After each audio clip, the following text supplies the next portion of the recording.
నమస్తే అండి. నేను మీ వందన. ఈరోజు నేను రాయలసీమ స్పెషల్ అయిన రాగి సంకటిని చేసుకున్నానండి. నాకు చాలా నచ్చింది. దీనికోసం నేనైతే రేషన్ బియ్యాన్ని తీసుకుంటున్నానండి. రేషన్ బియ్యంతో రాగి సంకటి చాలా బాగుంటుంది అని నాకు చాలామంది చెప్పారు. సో నేను దాంతోనే ఫస్ట్ ట్రై చేశాను అండ్ ఇప్పుడు కూడా అలాగే చేసుకుంటున్నాను. ఐరన్ డెఫిషియన్సీ ఉన్న వాళ్ళైతే ఫ్రీక్వెంట్గా తీసుకోండి. ఇది చాలా బాగుంటుంది. నాకైతే నచ్చింది. నేను బై బర్త్ తెలంగాణ నుంచి వచ్చిన రాగి సంకటి మాత్రం నాకు ఈ మధ్య కాలంలో చాలా నచ్చింది. నేను ఈ మధ్య ట్రై చేశాను. చాలా బాగుంటుంది. దాంతో ఫ్రీక్వెంట్గా చేసుకుంటున్నాను. చాలా బాగుందనమాట. రేషన్ బియ్యాన్ని 2 సార్లు కడిగి 1 గంట సేపు నానబెట్టి పెట్టుకున్న తర్వాత ఒక వెడల్పాటి గిన్నెలో 1 గ్లాసు బియ్యానికి 2 గ్లాసుల నీళ్ళ చొప్పున పోసుకోవాలండి. నేను 2 గ్లాసుల బియ్యం తీసుకున్నాను కాబట్టి 4 గ్లాసుల నీళ్లు పోసుకొని నీళ్లు మరిగేటప్పుడు కాస్త ఉప్పు వేసుకొని తర్వాత పెట్టుకున్న బియ్యాన్ని ఇందులో వేసి ఒకసారి కలిపి మూత పెట్టుకున్నానండి. అన్నం స్లోగానే ఉడుకుతుంది.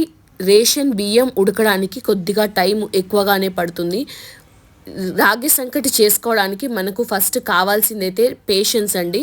టైం అయితే పడుతుంది కానీ టేస్ట్ మాత్రం నిజంగా బాగుంది.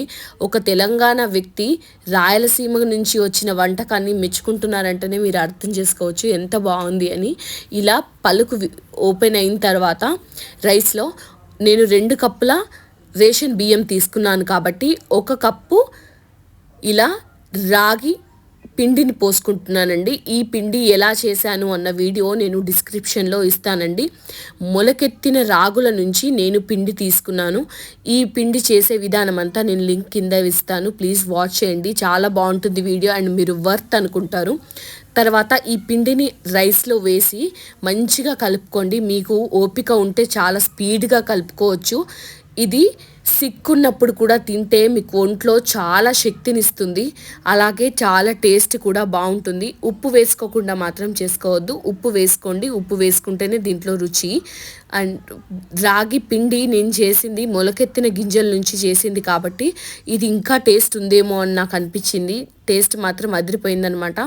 ఇలా మెదుపుతూ రాగి పిండిని అలాగే రాగి సంగటిని మంచిగా దగ్గరికి రానివ్వండి.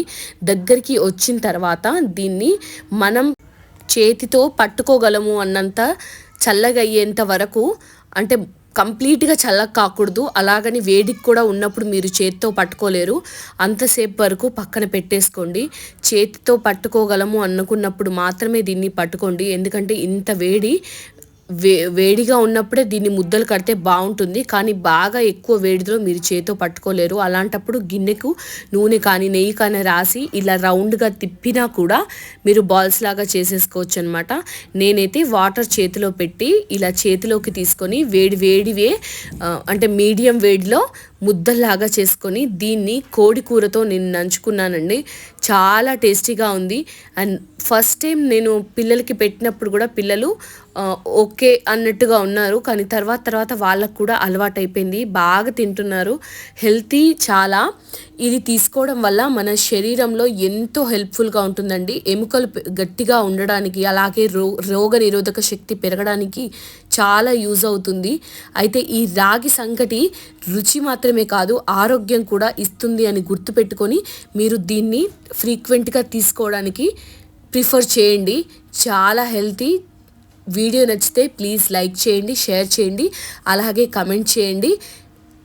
Thanks for watching. Please support.